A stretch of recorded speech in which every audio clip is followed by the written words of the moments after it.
Good morning Telangana. నేను సంగప్ప. ఈరోజు పత్రికల్లో బ్యానర్ చూసినట్లయితే చాలా రోజులుగా ఈ మల్లన సాగర్ రిజర్వాయర్కి సంబంధించి రైతులు తర్వాత ప్రభుత్వం మధ్య ఘర్షణ వాతావరణం చూసాం. ఇన్ని రోజులు రైతులు మేము భూములు ఇవ్వము ఈ మల్లన సాగర్ రిజర్వాయర్కి 123 జీవో ప్రకారం అయితే ఇవ్వము, 2013 భూసేకరణ చట్టం ప్రకారం అయితే మాత్రం ఇస్తామని చెప్పి వాళ్ళందరూ ఆందోళన చేశారు. అయితే ప్రభుత్వానికి ఆ రైతుల మధ్య చర్చలు సఫలమయ్యాయి. నిన్న 123 జీవో ప్రకారమే భూములు ఇచ్చేందుకు ముఖ్యంగా అక్కడ ఆందోళన చేస్తున్న ప్రధాన గ్రామమైనటువంటి ఏటిగడ్డ కిష్టాపూర్ గ్రామస్తులు నిన్న ఇరిగేషన్ మినిస్టర్ హరీష్ రావుతో కలిసి చెప్పారు.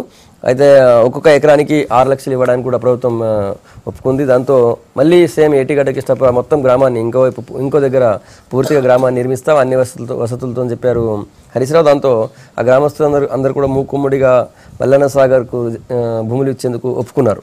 అది ఈరోజు అన్ని పత్రికల్లో బ్యానర్. ఇక రెండో వార్త చూసినట్లయితే గోదావరి పరవలు తొక్కుతుంది. అటు ఎగువ రాష్ట్రాలు కురుస్తున్న వర్షాలు, ముఖ్యంగా మహారాష్ట్ర తర్వాత ఇతర పక్కన ఉన్నటువంటి రాష్ట్రాలు కురుస్తున్నటువంటి వర్షాలకి గోదావరి నిండుగా ప్రవహిస్తుంది. అది ప్రధానంగా ఉన్నటువంటి మరో వార్త. ఇక జాతీయ అంతర్జాతీయ వార్తలు చూసినట్టయితే అంతకంటే ముందు ఒకటి, హైదరాబాద్లో మరో 2 ఐసిస్ సానుభూతి పనులని ఎన్ఐఏ అదుపులో తీసుకుంది. అదో వార్త కూడా ఉంది. తర్వాత ఈ కాశ్మీర్లో జరుగుతున్నటువంటి ఈ అల్లర్లకు సంబంధించి నిన్న ప్రధానమంత్రి నరేంద్ర మోడీ స్పందించారు. ప్రజలంతా ప్రశాంతంగా ఉండాలని చెప్పి కాశ్మీరీ ప్రజలకు ఆయన విజ్ఞప్తి చేశారు. పరిస్థితులన్నీ చక్కదిద్దుకుంటాయి, అప్పటిదాకా కూల్గా ఉండండి, కామ్గా ఉండండి అని చెప్పి ఆయన చెప్పారు. ఇదో వార్త ప్రధానంగా ఉంది. ఆ తర్వాత నిన్న పిసిసి చీఫ్ ఉత్తమ్ కుమార్ రెడ్డి ఈ జిల్లాల ఏర్పాట్లపై స్పందించారు. కేసీఆర్ ఇంట్లో వాళ్ళందరికీ ఒక్కొక్కరికి ఒక జిల్లా ఇస్తున్నారని చెప్పి ఆయన కామెంట్ చేశారు. అదో వార్త కూడా ఉంది. ముందుగా మనం ఈ మల్లన సాగర్ ఇష్యూపై మాట్లాడదాం. ఈ అంశంపై మాట్లాడేందుకు మనతో సీనియర్ జర్నలిస్ట్ రాజకీయ విశ్లేషకుడు నగేష్ గారు, తర్వాత బీజేపీ నుంచి నరహరి వేణుగోపాల్ రెడ్డి గారు, తర్వాత కాంగ్రెస్ నుంచి కత్తి వెంకటస్వామి గారు మనతో ఉన్నారు. సరే, మల్లన సాగర్ చూశారు. మొన్నటిదాకానేమో ప్రతిపక్షాలన్నీ కూడా 123 జీవో వద్దన్నాయి. ఈరోజు రైతులు మరి కన్విన్స్ అయ్యారు, వాళ్ళే 123 జీవోకి ఒప్పుకొని భూములు ఇచ్చారు. సో ఓవరాల్గా ఆ సమస్య పరిష్కారం అయిందనుకోవచ్చా? అంటే బై అండ్ లార్జ్ ఇప్పుడు అంటే హరీష్ రావు అక్కడ బాగా కష్టపడినట్టున్నారు. అంటే విలేజర్స్లో వెళ్ళి అక్కడ సర్పంచులను కలిసి వాళ్ళని కన్విన్స్ చేయడానికి అనేది. బట్ ఒకటేమిటంటే ఇది ఒక మంచి పరిణామమే. ఎందుకైతే హైకోర్టు చాలా స్ట్రైట్గా చెప్పింది ఎవరి దగ్గర ఫోర్స్గా తీసుకోవద్దు అనేది. బట్ దీంట్లో ఏమిటంటే నేను ఇంకా ముందు కొన్ని లీగల్ ప్రాబ్లమ్స్ వచ్చే ప్రమాదం ఉంది. ఎందుకైతే ల్యాండ్ అక్విజిషన్ యాక్ట్ కాకుండా ఈ జియో 123 ప్రకారం తీసుకుంటే మరి దీనికి ఇప్పుడు 8 గ్రామాలు ఉన్నాయి. 8 గ్రామాల్లో ఒక గ్రామం వాళ్ళే ఒప్పుకున్నారు. సో మిగతా గ్రామాల వాళ్ళు కూడా దీంట్లో వాళ్ళు అందరూ దీనికి ఒప్పుకుంటారా? ముందు నుంచి కూడా 2-3 గ్రామాల వాళ్ళ నుంచి మిగతా వాళ్ళ ఇచ్చేసారు. 3 గ్రామాల్లో ఇబ్బందిగా ఉంది. సరే, ఇప్పుడు ఏంటంటే దీంట్లో కొంచెం ఇది జాగ్రత్తగా ఇచ్చేయాలి. ఇప్పటి నుంచి ఏమిటంటే ప్రాబ్లం సాల్వ్ అయిపోయింది అని అనుకోకుండా, ఎందుకంటే గవర్నమెంట్ దగ్గర మొదట కొంత క్లారిటీ లేదు, అది మీరు ఒప్పుకోవాలి. ఏంటంటే సీఎం ఒక పక్కన ఏమిటంటే ల్యాండ్ అక్విజిషన్ యాక్ట్కి దీనికి మీకు చాయిస్ ఇస్తామన్నారు. మొదటేమో జియో 123 అన్నారు, మళ్ళీ రెండింటికి చాయిస్ ఇస్తామన్నారు, మళ్ళీ ఇప్పుడు జియో 123 అన్నారు. మంచిదే. బట్ ఇంకోసారి గవర్నమెంట్ నేను అనుకోవడం ఆలోచించడం అనేది బెటరు. ఇక కాంగ్రెస్ వాదన ఒకటి మీరు చూస్తుంటే అసలు ఇది అసలు మల్లన సాగర్ అవసరమా లేదా అని కాంగ్రెస్ వాదన. అంతకని ఏంటి రిజర్వాయర్ అవసరం లేదు. హనుమంతరావు గారు ఏమన్నారంటే హనుమంతరావు అసలు రిజర్వాయర్స్ అవసరం లేదు అంటున్నారు ఆయన. లిఫ్ట్ ఇరిగేషన్ ప్రాజెక్ట్స్కి రిజర్వాయర్లో అవసరం లేదు. దాని తర్వాత ఏమంటున్నారంటే ఎప్పుడైతే మీకు నీళ్ళు ఎంత ఉన్నాయో దాంట్లోని ఎన్ని రోజులు మీకు పంట పండుతుందో దానికి దీనికి సరిపోతే మీకు రిజర్వాయర్స్ అవసరం డైరెక్ట్ ఫ్లో అవుతుంది. సో మీరేంటే అక్కడ మహబూబ్ నగర్ ప్రాజెక్టు, పాలమూరు ప్రాజెక్టు ఉన్నాయి. అక్కడ ఏమన్నారంటే ఫ్లో ఏమిటంటే 20 రోజులు ఉన్నాయి, పంట ఏమో 60 రోజులు ఉన్నాయి, పంట ఏమో 120 రోజులు ఉన్నాయి. సో మీకు ఇక్కడ రిజర్వాయర్స్ కావాలి, ఇక్కడ మీకు ఫ్లో అనే రోజులు లేదు, పంట ఏమో ఎక్కువ రోజు అదే సమయంలో ఉన్నాయి, మీకు రిజర్వాయర్ కావాలంటే అక్కలేదంటారు. దీన్ని నేను అనుకోవడం, నేను గట్టిగా ఫీల్ అయ్యేది ఏంటంటే దీనికి సరైన చర్చ ఇంకా జరిగి ఉంటే బాగుండేది. ఎందుకంటే ఇది 100 కోట్లు కాదు, 1000 కోట్లు కాదు, నెర్లీ 1,00,000 కోట్ల గురించి మాట్లాడుతున్నప్పుడు దీన్ని ఒకసారి ఇంకోసారి ఆలోచిస్తే నష్టమేం లేదు. ఒక 3 నెలలు 4 నెలలు ఆలస్యమైనా కూడా ఈ ప్రాజెక్ట్ని జాగ్రత్తగా చూసి ముందుకు వెళ్ళాలి. మీరు సైజ్ గురించి అంటున్నారు, 160 టీఎంసీకి అంత అక్కర్లేదు, అంత రిజర్వాయర్ అక్కర్లేదు అనేది. టీఆర్ఎస్ నుంచి పొలిట్ బ్యూరో సభ్యుడు ఎర్రల శ్రీనివాస్ గారు వచ్చారు, ఆయన ముందు పరిచయం చేయాలి కదా. సరే మీరు చెప్పండి సార్. ఇప్పుడు కొంతమంది వాళ్ళు వచ్చి మేము ఇస్తామని చెప్పినట్టు పత్రికల్లో వచ్చింది. అసలు ముందు ఆ జిల్లాలో ఈ ఇష్యూ మీద మీడియాకు స్వేచ్ఛ లేదనేది నా ఆరోపణ. ఇప్పుడు మీడియాకి అక్కడ స్వేచ్ఛ లేదు, ఫస్ట్ అన్నిటిని కంట్రోల్ చేసేసిండ్రు. రెండోది అంటే ఒక్కొక్క ఊరిని తీసుకొని కొద్ది మందిని తీసుకొని వాళ్ళను మేనేజ్ చేసి చెప్పిస్తుంటారు. ఓకే, చెప్పియండి మీరు ప్రాజెక్టుకు ఏ పార్టీ కానీ మేము కూడా ఎవరు అడ్డంకులు సృష్టించడం లేదు, అడ్డం కాదు. కానీ ప్రజాధనం దుర్వినియోగం కాకుండా ప్రాజెక్టులు సాధ్యాసాధ్యాలు అవన్నీ కూడా పరిశీలించి ఇంజనీర్లు టెక్నికల్ సైడ్ చెప్పిన విషయాలే మాట్లాడడం జరుగుతున్నది. మేమేమో ఇంజనీర్స్ కాదు. కానీ అసలు ఫస్ట్ ఆఫ్ ఆల్ ఏంటంటే 120 డేస్ లిఫ్ట్ చేస్తే వచ్చే నీళ్ళు ఏవైతే ఉన్నాయో లభ్యత ప్రకారం వాళ్ళు చెప్పిన ప్రకారమే అంత రిజర్వ్ చేసే అవకాశం లేదు. వచ్చిన నీళ్ళు వచ్చినట్టు పంటలకు వెళ్ళిపోతుంటాయి, లాస్ట్కు బ్యాలెన్స్ కొంత ఉంటాయి. ఇప్పుడు అందుకే ఇంతకుముందు కూడా చెప్పాము, మనకు ధర్మసాగర్ చెరువు 1.5 TMC 2 ఫేజులు 24 గంటలు మోటార్లు నడిచినా కూడా ఎన్నడూ ఆ చెరువు నిండడం లేదు. వచ్చినట్టు డిశ్చార్జ్ అయిపోతుంటాయి పంటలకు. డిశ్చార్జ్ అయిపోతూ పంటలకు నీళ్ళు అవసరం లేనప్పుడు అక్కడ నీళ్లు ఉన్నప్పుడు మాత్రమే కొన్ని స్టోర్ అవుతాయి. 50 TMCలు ఎప్పుడు స్టోర్ కావనేది నేను చెప్పడం లేదు, ఇంజనీర్లు చెప్తున్నారు. అంత పెద్ద ఖర్చు పెట్టి అంత కట్టాల్సిన అవసరం లేదు అనేది. ప్రభుత్వం దగ్గర ఇంజనీర్లు ఎందుకు అట్లా చెప్పారు మరి? ఇంజనీర్లను పని చేయనిస్తే కదా నేను చెప్తున్నా, నువ్వు నేను చెప్పినట్టు నువ్వు చేయాలి. కానీ ఇంజనీర్లు నేను చెప్తున్నా నువ్వు ఇట్లా చేయి అంటే చేయాలి, అంతే. కాబట్టి ఇది సరే మేము ల్యాండ్ అక్విజిషన్ బలవంతంగా చేస్తామంటే దీని మీద ఇన్ని రోజులు కూడా జరిగినాక ఇవాళ ఎందుకు కాంప్రమైజ్ అవుతారు వాళ్ళు? అంటే దాని వెనుక రాజకీయ కారణాలు ఉన్నాయా? వాళ్ళని ఎట్లా మేనేజ్ చేస్తున్నారో ఒక్కొక్క చేసుకుంటూ వస్తున్నారు. చేయండి, కట్టం చేయండి, చూద్దాం. కానీ నేను ఇవాళ చెప్తున్నా మీడియా సాక్షిగా, అక్కడ ఈ ప్రాజెక్టు ఈ రిజర్వాయర్ పూర్తి కాదు, అది ఎన్నడూ నిండది. ఇవాళ మీరు రికార్డు చేయండి, ఇంకా 1 year తర్వాత 2 years తర్వాత మళ్ళీ చూడండి. కాబట్టి ఇవన్నీ అన్సైంటిఫిక్గా ఏది చేస్తుంది అంతా కళ్ళు మూసుకొని ఎడ్డోలలాగా ప్రజలు ఉన్నారు లేకపోతే వీళ్ళు ఉన్నారు అనుకుంటే కాదు. మిషన్ భగీరథ ఎట్లయితుందో 1 yearలో తేలిపోతుంది, ఇది కూడా తేలిపోతుంది. అసలు ఎలాంటి సాంకేతికత లేకుండా ఎవరి మాట వినకుండా పదే సీఎం గారు గోదావరి వాటర్ గురించి మాట్లాడుతున్నారు. మనం 3-4 రోజులు జస్ట్ అనుకుంటే వారం రోజులే వర్షాలు కురిసినాయి. ఇప్పటిదాకా 300 TMC నీళ్లు ఆ నీళ్ళని అక్కడ కట్టే డ్యామ్లకు మేము ఇవ్వడం వ్యతిరేకం కాదు. కానీ కట్టిన డ్యామ్ నుంచి నీళ్లు ఏ పద్ధతిలో పోతున్నాయి నీళ్ళు తెచ్చే అనే దాని మీద మాట్లాడుతున్నాం. ఇప్పుడు మేము అక్కడ కట్టే డ్యామ్ల మీద మేము ఇవ్వడం కూడా వ్యతిరేకం కాదు. సరే మొత్తానికైతే గోదావరిలో వృధాగా పోతున్న నీళ్ళు ఎత్తిపోయాలని అందరూ అనుకుంటున్నారు కదా. గోదావరిలో వృధాగా సముద్రంలో ఎందుకంటే ఏ ప్రభుత్వం 6 రోజుల వర్షాలకి శ్రీశైలం బ్యారేజ్ కానీ ఇంకా మిగతా వాటికి కూడా కాదు, ఇంకా దీంట్లో చాలా ఉన్నాయి. Right sir. వెంకటస్వామి గారు, మీరు ముందు నుంచి కాంగ్రెస్ పార్టీ ప్రధానంగా ఆ రైతుల తరఫున పోరాటం చేశారు. 123G వద్దన్నారు, వాళ్ళు 123కి ఒప్పుకున్నారు మరి గ్రామస్తులు. సరే, ఇప్పుడు 123 ఇప్పుడు నాగేష్ గారు అన్నట్టు ఒక లీగల్ ప్రాబ్లం ఉంది. చట్టము లాగులో ఉన్నప్పుడు, ఇంప్లిమెంటేషన్లో ఉన్నప్పుడు ఆల్టర్నేట్ జీవోతో పోవడం అనేది ఇట్ ఇస్ ఏ అంటే అన్కాన్స్టిట్యూషనల్. పార్లమెంట్ సాక్షిగా ఏదైతే చట్టం చేసినారో దాన్ని కాదని మన సొంత ఐడియాలజీతోటి మన సొంత ఆలోచనలతోటి చేసేటువంటిది ఏది కూడా సమంజసం. దాంట్లో కూడా చట్టంలో ఏమున్నది, ఆప్షన్స్ ఏమున్నాయి, అవి వద్దనుకుంటే అనేది మాట లేనే లేదు. రాష్ట్ర ప్రభుత్వానికి స్వేచ్ఛ ఎక్కడిచ్చినంటే ఎన్హాన్స్మెంట్ ఆఫ్ ది కంపెన్సేషన్ కు స్వేచ్ఛ ఇచ్చినారు. You can go for the double, you can go for the triple, you can for the market and plus solution, ఇవన్నీ ఉన్నాయి. స్వేచ్ఛ ఇయ్యలేదు అని అనలేదు, స్వేచ్ఛ ఇచ్చినారు. ఎక్కడిచ్చినారంటే ప్రభుత్వం ఇంతకంటే ఎక్కువ ఇయ్యదలుచుకున్నప్పుడు అక్కడున్న పరిస్థితులను బట్టి అక్కడున్న ఆర్థిక వనరులను బట్టి మీరు ఇచ్చుకోవడానికి ఎన్హాన్స్మెంట్కి అవకాశం ఇచ్చింది. చట్టాన్ని ఇంకొక ఆల్టర్నేట్ చట్టం చేయడానికి అవకాశం ఇవ్వలేదు. రెండో విషయం ఏంటంటే చట్టంలో చెప్తున్నా, ఇప్పుడు మీరు 6 లక్షలు ఇచ్చినా 7 లక్షలు ఇచ్చినా మోర్ ఇంపార్టెంట్ ఇస్ చట్టంలో భూమి కోల్పోయినటువంటి రైతుకు మాత్రమే పరిమితం అవుతుంది 123 ఇచ్చేటువంటి ఏదైతే కంపెన్సేషన్ ఉందో it is confined to the land loser. But the landless labour and the మిగతా అక్కడ ఆ ఊరి మీద కానీ ఆ పంటల మీద కానీ ఆ భూముల మీద ఆధారపడినటువంటి ల్యాండ్లెస్ లేబర్ కావచ్చు, మిగతా వృత్తులకు సంబంధించిన రిహాబిలిటేషన్ అండ్ రీసెటిల్మెంట్ విషయానికి సంబంధించి ఈ 123లో ఎక్కడ లేదు. రెండోది, ప్రభుత్వానికి 123 ప్రకారం ప్రభుత్వానికి భవిష్యత్తులో ఏ విధమైనటువంటి బాధ్యత లేదు. ప్రభుత్వమే ప్రభుత్వాధికారులతో ఒక ఏజెన్సీని తయారు చేసి ఏజెన్సీకి రైతులు అమ్ముతున్నారు.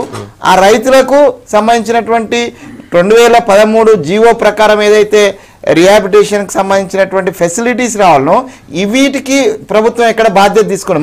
మా బేసిక్ క్వశ్చన్ అక్కడ ప్రభుత్వము భవిష్యత్తులో కానీ తర్వాత దీనికి సంబంధించిన సంపూర్ణ బాధ్యత తీసుకుంటలేదు. అది తీసుకోవాలని మేము అడుగుతున్నాం. అది తీసుకోవడానికి నువ్వు 123 పేరుతో తీసుకుంటావా, 2013తో తీసుకుంటావా? అది అందుకనే నిన్న స్పష్టంగా దామోదర రాజనరసింహ గారు చెప్పినారు, we'll go up to the level of the supreme court, we'll fight for the justice in favor of the farmers. ఇది స్పష్టంగా ఉంది. గ్రామస్తులు ఒప్పుకున్నారు కదా, ఆ గ్రామస్తులు మీరు వేణుగోపాల్ రెడ్డి గారు చెప్పినట్టుగా గ్రామస్తులు ఒప్పుకున్నారనేటువంటి పత్రికలు రాస్తున్నాయో, నమస్తే తెలంగాణ అయితే అసలు జై జై అని అన్నారండి. మనం గ్రామాలకు ఒక న్యూట్రల్ బాడీని గ్రామాలకు పంపుదాం, ప్రజలకు గ్రామ సభలు పెట్టిద్దాం, గ్రామ సభలలో మన ఇవాళ గ్రామ సభలు 2013 జీవో చట్టం ప్రకారం గ్రామ సభలు ముందు పెట్టిన తర్వాతనే ఇవన్నీ వివరాలు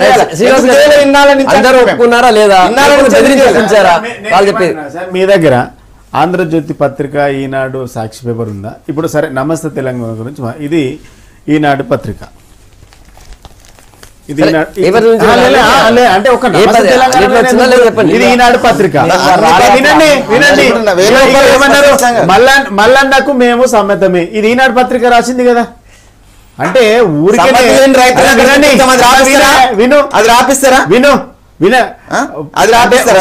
నమస్తే తెలంగాణ పేపర్ మీద పెట్టి మీరు ఎన్ని రోజులు బుకాయించలేరు. నమస్తే తెలంగాణ గారు ఇవాళ ఉద్యమంలో ముందుండి ఆ పత్రికలు రాయలేదని చెప్పింది కూడా మనమే కదా. మళ్ళీ అది మర్చిపోయినామా? ఇలా మీరు ఎవరు దామోదర్ రాజనరసింహ గారు, గీతారెడ్డి గారు, మీరు సునీత లక్ష్మారెడ్డి గారు, ఏంది ఏటిగడ్డ కృష్ణాపూర్లో మీరు అందరూ ధర్నాల దీక్షలో ఉంటే దీక్షను వదిలేసి రైతులు హరీష్ రావు మంత్రి గారి దగ్గర పోయినరు. అది తెలుసుకోండి. కాంగ్రెస్ పార్టీకి ఉన్నటువంటి స్ట్రెంత్ అది. అక్కడ అంటే కాంగ్రెస్ పార్టీని నమ్మడం లేదు ప్రజలు. మీరు దీక్షలో కూర్చుంటే, మీ నాయకులు వచ్చి దీక్షలో కూర్చుంటే మీ దీక్ష అవసరం లేదు, మీరు అవసరం లేదు అని చెప్పేసి మంత్రి హరీష్ రావు గారు అక్కడ పక్కన వేరే గ్రామంలో మీటింగ్ పెడితే ఇక్కడ ఉన్నటువంటి గ్రామస్తులందరూ కూడా మీ సభను, మీ మీటింగ్ ను బహిష్కరించి ఆ మీటింగ్ కు పోయిండ్రు.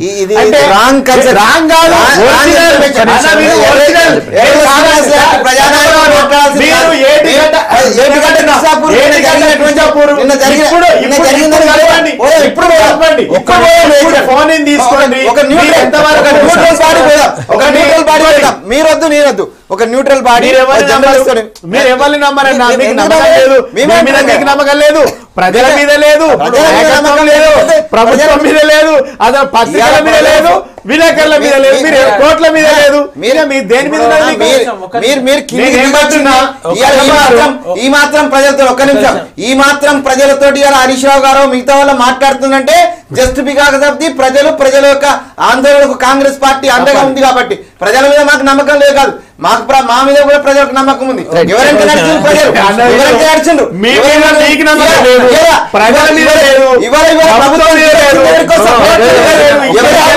వచ్చింది,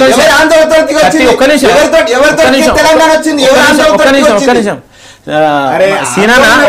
సీనా నువ్వు తమ్ముడు గవర్నమెంట్ లో ఉన్నవాడు అన్నాటానా? లేదన్నా ఇప్పుడు నువ్వు పత్రికల గురించి చెప్పినావు కదా.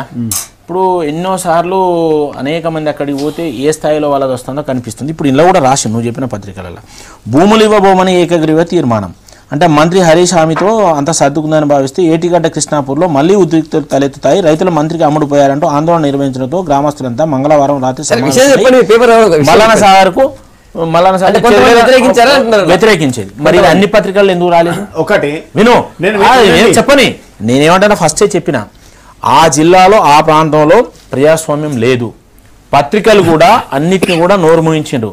ప్రభుత్వానికి వ్యతిరేకంగా మిషన్ కాకతీయ కావచ్చు, మిషన్ భగీరథ కావచ్చు, రీడిజైన్ కావచ్చు, ఇవి కూడా పాజిటివ్ గవర్నమెంట్ వైపు రాస్తున్నాయి. కానీ ప్రతిపక్షాల రాతలు రాయడం లేదు. సరే అది ఆ పత్రికలో మేము తప్పు పడతలేము. తీసుకొచ్చారు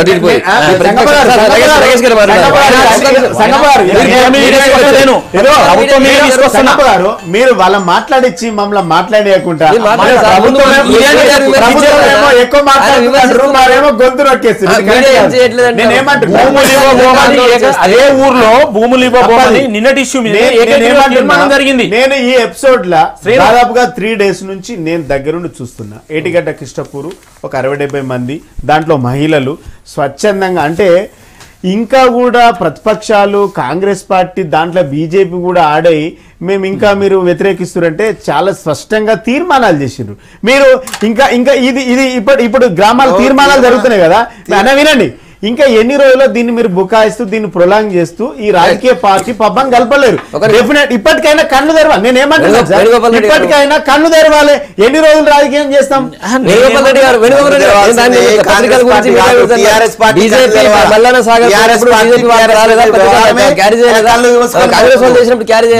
చివరికి కాంగ్రెస్ నాయకులు పోయి అక్కడున్న మీడియా మీద దాడి చేయించారు. క్యారీ చేసింది ఏ స్థాయిలో ఉంటుంది, ఒక విషయం పంచాయతీ తీర్మానం చేసిందండి నిన్న దాని మీద. కానీ ఇప్పుడు నేనేమంటున్నా, పంచాయతీ తీర్మానం నిన్ననే ఒప్పుకున్న తర్వాత ఏది ఇంట్లో వచ్చింది, అది కరెక్ట్ కాదు.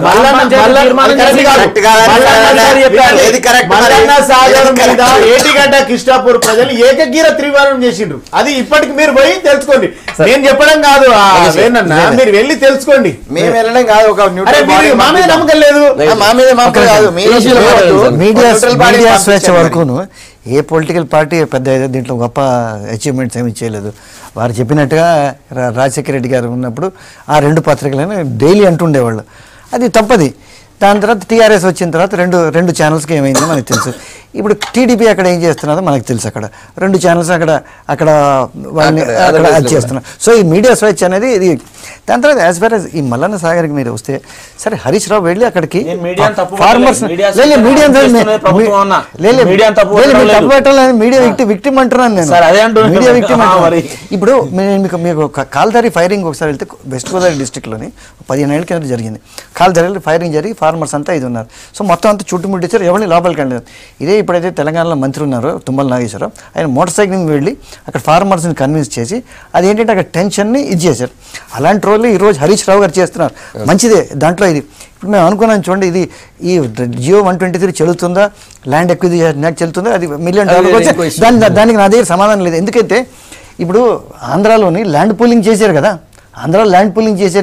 ల్యాండ్ ఎక్విజిషన్ కాకుండా. So that is this thing. But నేనేమంటున్నానంటే ఇలాంటి ఏ ప్రాజెక్ట్ అయినా మీరు ఇండియాలో ఎక్కడ చూసుకున్నా కూడా రిలీఫ్ అండ్ రిహాబిలిటేషన్ కాంపోనెంట్ లేకపోతే ఏదైనా ఫెయిల్ అవుతుంది. మీరు వెస్ట్ బెంగాల్లో చూసారు, మొత్తం ఒక ప్రాజెక్ట్నే తీసి గుజరాత్కి పడేశారు. ఇప్పుడు ఏమిటంటే దీంట్లో నిన్న హరీష్ రావు గారు ఏం చెప్పారంటే, నేను న్యూ ఏటిగడ్డ కృష్ణాపూర్ కడతాను. ఆయన మాట అయితే సరిపోతుందండి. ఈ వీళ్ళందరూ 8 విలేజ్లకి న్యూ విలేజ్లు కట్టమని చెప్పండి. మీరు ఒక ఒప్పందం మీరు ఒక లా పాస్ చేయండి మీరు అసెంబ్లీలో. అది కాకుండా దీనికి మీనింగ్ లేదండి. ఇప్పుడు ఒకటి ప్రజల ఒప్పందం మేరకు ప్రజలు స్వచ్ఛందంగా వస్తారు. ఇంతకుముందు జరిగిన ఎపిసోడ్ అంతా కూడా ప్రతిపక్షాల పార్టీలన్నీ కూడా ప్రజలను కన్ఫ్యూజ్ చేసినాయి. ప్రజలకు రావాల్సినటువంటి ప్రయోజనాలు వాళ్ళకు దక్కకుండా కన్ఫ్యూజ్ చేసిండ్రు. ఇలా మేము ఈ 3 మీటింగ్ల తర్వాత ప్రజలు ఏమన్నారు, సరే ఇదంతా మాకు తెలియలేదు, వాస్తవంగా ఇదంతా తెలియకుండా మేము గందరగోళంలో విరుక్కున్నాం అనేటువంటి పరిస్థితి. అంటే మీరు ఏం చెప్పదలుచుకున్నారు? మీరు రైతులకు 6 లక్షల రూపాయలు మేము ఇక్కడ ముంపు గ్రామాలకు పర్ ఎకరా ఇస్తా ఉన్నాం. ఎవరైతే ఇల్లు కోల్పోయినారో ఆ ఇల్లు కూడా కట్టించడానికి డబల్ బెడ్రూమ్. ఇప్పుడు పాత ఇల్లు ఏదైతే ఉందో దానికి 3 లక్షల రూపాయలు ఇస్తాం. దాంతోపాటు ఏదైతే గ్రామము ఇప్పుడు దాంట్లో ముంపు గ్రామం గురమవుతుందో అదే గ్రామము పక్కన నిర్మించి దాని పేరే పెడతా ఉన్నాం. అంటే రైతులకు దొడ్డికి దొడ్డి, చెట్టుకు చెట్టు, మోటార్కు మోటార్, ఎక్కడ కూడా వాళ్ళ ప్రయోజనాలు దెబ్బతినకుండా ప్రభుత్వమే రంగంలోకి దిగి అన్నిటినీ తీసుకోవడానికి, వాళ్ళకి అన్ని అనుకూలంగా చేయడానికి ప్రభుత్వం దత్తత తీసుకున్నది. దీన్ని అప్రిషియేట్ చేయాల్సింది. రాజకీయాలు చేయడం అనేది ఇది తగదు. కాంగ్రెస్ పార్టీ హయాంలో కనీసం ప్రయత్నం చేయలే. కాంగ్రెస్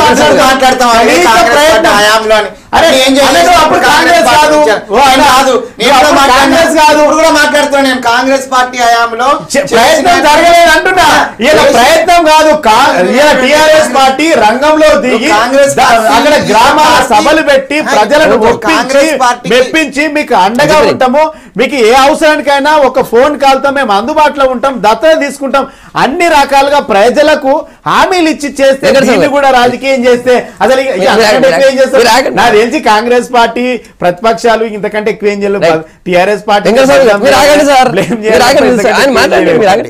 శ్రీనివాస్ గారు అన్నట్టుగా తప్పనిసరిగా మొదటి నుంచి కాంగ్రెస్ పార్టీ డిమాండ్ కావచ్చు, రిమైనింగ్ ప్రతిపక్షాల డిమాండ్ కావచ్చు ఏంటంటే స్పష్టంగా అందరి డిమాండ్ కూడా ప్రజలకు ఎక్కువ బెనిఫిట్ చేయించేటువంటి ప్రయత్నమే జరిగింది. ఇక్కడ మల్లన్న సాగర్ని అడ్డుకోవాలనో లేకపోతే మల్లన్న సాగర్ ప్రారంభం చేసింది కాంగ్రెస్ పార్టీ, ఇలా నువ్వు కంటిన్యూ చేస్తున్నావు. మేము ప్రారంభం చేసి మల్లన్న సాగర్ను ప్రారంభం చేసింది ఎవరు, దాన్ని డిజైన్ ఇచ్చింది ఎవరు, ఫస్ట్ స్టార్ట్ చేసింది అయితే కాంగ్రెస్ పార్టీ కదా, దాని కంటిన్యూషన్లో మీరు చేస్తున్నారు కదా, దానికి వ్యతిరేకంగా మేము పోలే.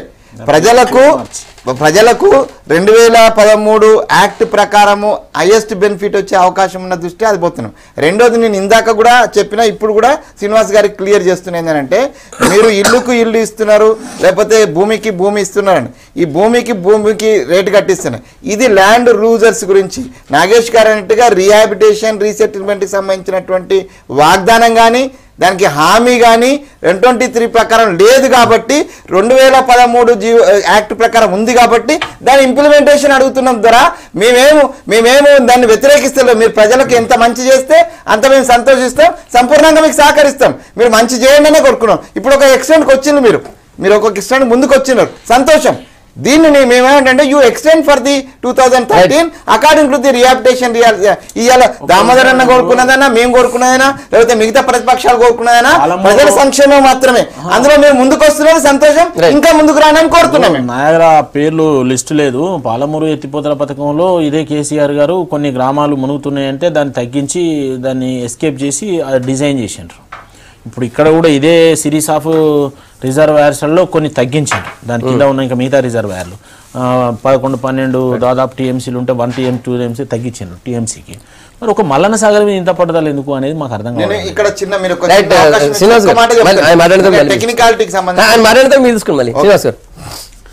ఇప్పుడు చేస్తేనేమో మాకు భయపడి చేసిండ్రు, చేయకపోతేనేమో అహంకారం. అసలు ఏం చేయాలి మేము? చేస్తేనేమో ఇప్పుడు ఇందాక అన్న సార్ మా వెంకట సామాన్ ఏమన్నాడు, మేము నరగారని ఏమంటుండు, మాకు భయపడి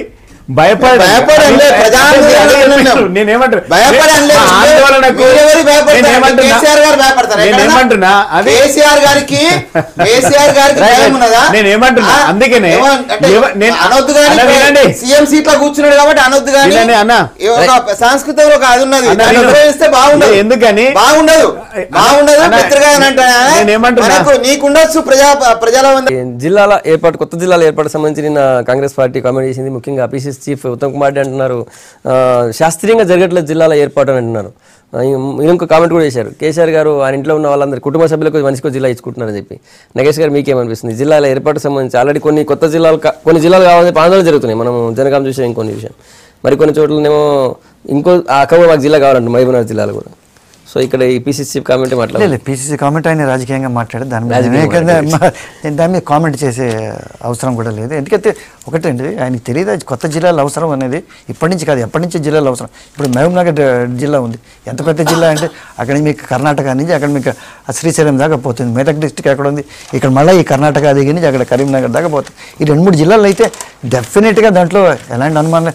రంగారెడ్డి డిస్ట్రిక్ట్ అది అసలు తయారు చేసినప్పుడు మేము ఉన్నాం ఫీల్డ్లోని, అది చాలా అసలు శాస్త్రీయంగా లేదు అసలు. ఇది అసలు ఇక్కడ అక్కడ ఇబ్రాహీంపట్నం నుంచి అక్కడ మీకు మళ్ళీ ఇది కర్ణాటక, వికారాబాద్ కర్ణాటక బార్డర్ ఏది అక్కడ దాకా ఉన్నాయి. సో ఇవన్నీ కొన్ని జిల్లాలు ఎట్టి పరిస్థితుల్లోనే ఇది చేయాలి. బట్ ఏంటంటే ఒక పద్ధతి నేను అనుకోవడం ఇప్పటిదాకా ఏమిటంటే కొంచెం డిస్కషన్ జరుగుతున్నది.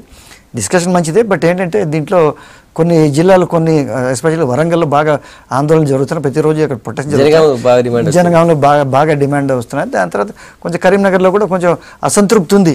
సో దీనికి ఏమిటంటే గవర్నమెంట్ ఇంకొంచెం ఇది ఇప్పుడు దీని జిల్లాల్ని ఎంత ఏమిటి అనేది దీనికి ఒక పబ్లిక్ డిస్కోర్స్ ఒకటి పెట్టి దాన్ని ఇది చేయాలి. కానీ ఇదేం ఫైనల్ కాదండి, ఇది డైవర్షన్ స్కీమ్. అంటే ఏంటంటే ప్రతిపక్షాలు మాట్లాడుతున్నాయి కాబట్టి ఏదో ఇష్యూస్ నుంచి డైవర్ట్ చేసేందుకు ఒకటి గింజలు లేని బెండ్ ఇచ్చేసి మీరు జిల్లాలో అవసరం లేదనుకుంటున్నారా మీరు? నేను దాని గురించి మాట్లాడాను, నేను రాజకీయాలు మాట్లాడుతున్నా. అడ్మినిస్ట్రేటివ్ కన్వీనియన్స్ ఇది తప్పకుండా కావాలి, బట్ శాస్త్రీయ పద్ధతిగా జిల్లాలు వద్దనే సబ్జెక్ట్కే పోలేదు అసలు. ఈ జిల్లాలు వద్దనే సబ్జెక్టు పోతే మీరు అడగండి నన్ను, కానీ నేను దాని గురించి మాట్లాడడం లేదు.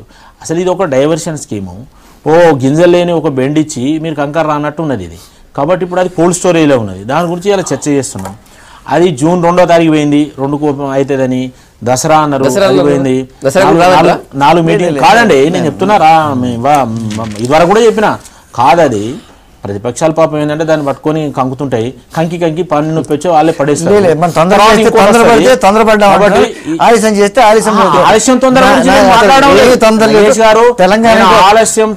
మాట్లాడడం లేదు, ఇది డైవర్షన్ స్కీము, ఈ జిల్లాలు కావు, వాళ్ళు చెయ్యరు, ఇది రాసి పెట్టుకోండి. 2 రోజులు దీని మీద చర్చ నడుస్తుంది.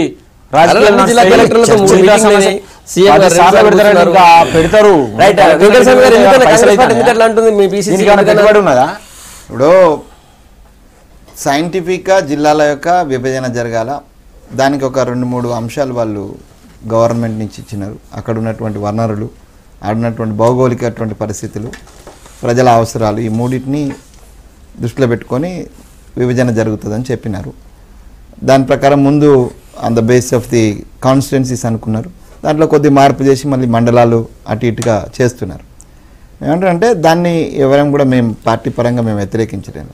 అసలు ఎక్కడ చర్చ స్టార్ట్ అయిందనంటే, మీరు ముందు నుంచి ఏదైతే డిమాండ్లో ఉందో అన్నీ, అంటే గవర్నమెంట్ ఏదైతే నియమావళి జిల్లా కోసం అనుకున్నదో దాంట్లో 100% ఫిట్టింగ్లో ఉన్నటువంటి 100 ఏళ్ళ నుంచి డివిజన్ సెంటర్గా ఉన్నటువంటి జనగాంను మీరే 1కి 100 సార్లు మీరు ప్రకటించి కూడా దాన్ని మళ్ళీ వెనక్కి నెట్టడం వల్ల ఆ జనగాం డివిజన్ను అటు ఇటుగా డిస్టర్బ్ చేయడం వల్ల వచ్చినటువంటి కూడా వరంగల్ జిల్లాలో జనగాం బాగా పెద్ద ఎత్తున జరుగుతుంది. దాంట్లో పార్టీలకు అతీతంగా అన్ని పార్టీలు, టీఆర్ఎస్ పార్టీకి సంబంధించిన ముఖ్య నేత దశవంత్ రెడ్డి ఇవాళ నిన్న విడుదల వచ్చినాడు జైలుకు పోయి. సో వీళ్ళు అందరూ ఉన్నారు, అన్ని పార్టీల వాళ్ళు ఉన్నారు. అంటే ప్రజాభిష్టం ఒకటి, మీ అభిష్టం మేరకు కూడా స్వయంగా అన్న కేసీఆర్ గారు అనేక సందర్భాల్లో జనగాం జిల్లా చేస్తాను. 100 ఏళ్ళ నుంచి డివిజన్ సెంటర్ ఉంది, ఒక వనరులు ఉన్నాయి, దానికి ఆఫీసర్స్కి కావాల్సిన అన్ని ఫెసిలిటీస్ ఉన్నాయి, తర్వాత ఒక ట్రైన్ ట్రాక్ ఉన్నది, దానికి సంబంధించినటువంటి అన్ని కనెక్టివిటీ పూర్తిగా నేను ఏమంటున్నాను అది ఒకటి అయింది. అది దాని కారణంగా ఇంకా ఎక్కువ చర్చ మొదలైంది, లేకపోతే అసలు ఇప్పటికి కోవేది ఇప్పటికే క్లోజ్ అయ్యేది. జనగాం తోటి రేజ్ అయింది, దాని తర్వాత మళ్ళీ గద్వాల వచ్చినది. ఇవాళ సిరిసిల్ల అసలు చర్చలో లేనటువంటి, నేను అనుకోవడం కేటీఆర్ గారు కూడా అడిగినట్టు అడగలేదు నాకు తెలియదు. కేటీఆర్ గారు అడిగితే ఇచ్చిందని అనుకోవడం కూడా పొరపాటే. ఎందుకు అది వచ్చింది అని అంటే, ఇప్పుడు నేను సిద్దిపేట నుంచి సిరిసిల్ల 36 కిలోమీటర్లు, అది జనగాంకు సిద్దిపేటకు 40 కిలోమీటర్లు, జనగాంకు భువనగిరికి 40 కిలోమీటర్లు. ఉత్తమ్ కుమార్ రెడ్డి గారి కామెంట్లో ఎందుకు వచ్చింది, ప్రజలు అనుకున్నటువంటి విషయం. సిరిసిల్ల అనేటువంటిది వచ్చేసరికి సిరిసిల్లకు మీకు చేయడానికి 9 మండలాలు తప్ప మిగలే. దాని కారణంగా ఇవాళ మళ్ళీ మీరే వచ్చిన పరిచయం ఉంది. అందుకని అన్న తప్పితే ఇందులో జిల్లాల వద్దనైతే మేము అంటలేము, జిల్లాల వద్దనైతే మేము అంటలేము. జిల్లాలు చేయండి, సైంటిఫిక్గా చేయండి. ఇప్పుడు అడిగితే ఇవ్వడానికి ఇది ఆపిల్ పండు కాదు, ఇది ప్రజలు గత కొద్ది సంవత్సరాలు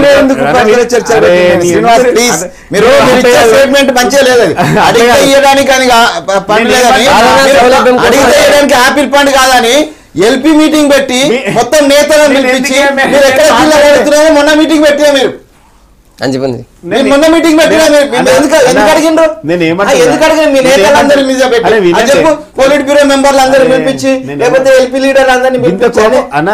కోపం కదా వినండి, మీరు చెప్పే స్టేట్మెంట్స్ అదే మరి ఎవరు వాడితే వాళ్ళు అడిగితే అది అంటున్నా.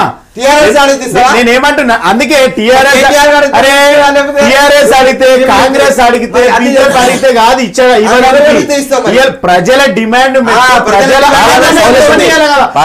అవసరాల ప్లీజ్. అరే వినండి, ప్రజల అవసరాలకు పరిపాలన సౌలభ్యం కోసం మాత్రమే చేస్తా ఉన్నాం. దాంట్లో అందుకనే స్టేట్మెంట్ మొత్తం చెప్పదాకినాలన్నా, వయసులో పెద్దోళ్ళు అనుభవం ఉన్నది, మాలాంటి వాళ్ళు తొందరపడి మేం టెంప్ట్ కావాలి కానీ మీరెందుకు టెంప్ట్ అవుతారు? అయితే వినండి, అయితే నేను కాంగ్రెస్ ఇప్పుడు ప్రతిపక్షాలు టిఆర్ఎస్ పార్టీ April 27 పార్టీ పెట్టినప్పుడు కూడా మగల పుట్టింది పువ్వుల పోతారని చెప్పారు. అదే పార్టీ 14 సంవత్సరాలు కొట్లాడి తెలంగాణ తెచ్చిన తెలంగాణకు ముఖ్యమంత్రి అయి ఇవాళ పరిపాలిస్తున్నటువంటి పార్టీ టిఆర్ఎస్ పార్టీ, నాయకుడు కేసీఆర్. రెండోది, చాలా సందర్భాలలో ఇది అయ్యేదా పోతుందని చెప్పింది కూడా ఈ పార్టీలే. అయినా కూడా మేము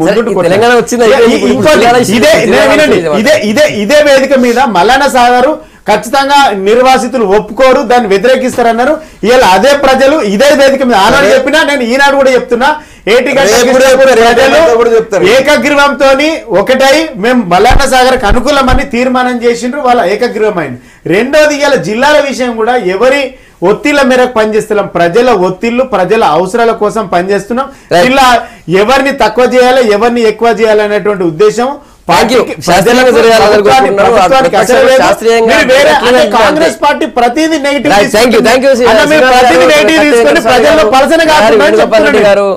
నగేష్ గారు గుడ్ మార్నింగ్ తెలంగాణ. మీ అభిప్రాయాలు చెప్పినందుకు రేపు మార్నింగ్ మళ్ళీ ఇదే టైం కలుద్దాం. Stay tune.